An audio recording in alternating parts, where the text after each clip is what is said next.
I'm Ian McClean, founder of Flow Group and Greenline Conversations. This podcast has grown out of the chaos that's been thrust upon us, and in it, I share the best of 25 years of helping leaders in business organizations deal and cope with change.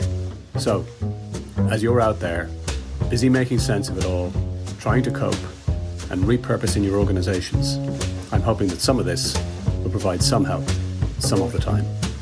I'll keep it deliberately short because I know you're busy. Let's dive in.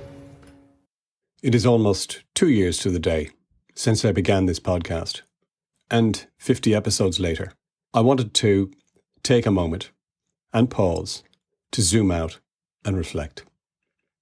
It was Friday the 13th. The clue is in the date, surely.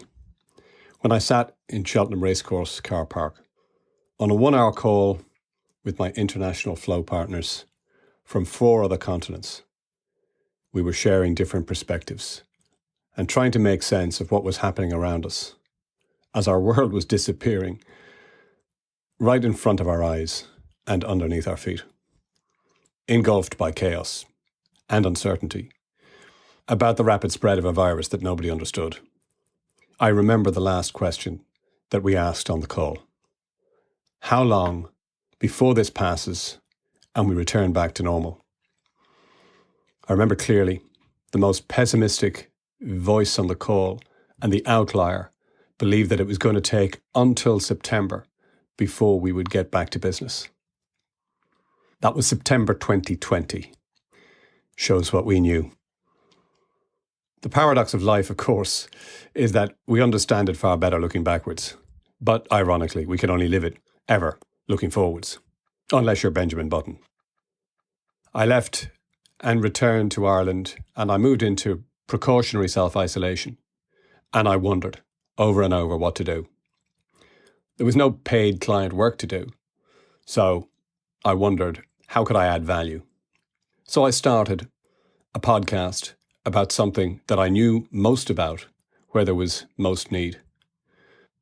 The irony, of course, is that I had been intending to start a podcast for 3 years previously, but just never had the time because I was always too busy. I remember a colleague questioning the title doubtfully and asking, what are you going to do once the chaos is over with the podcast? The question, of course, missed the point because there is, was, and will always be chaos. Our very existence and life itself was born out of chaos. Sometimes the chaos comes with a small c, sometimes it comes with a capital C. The question is not if there will be chaos.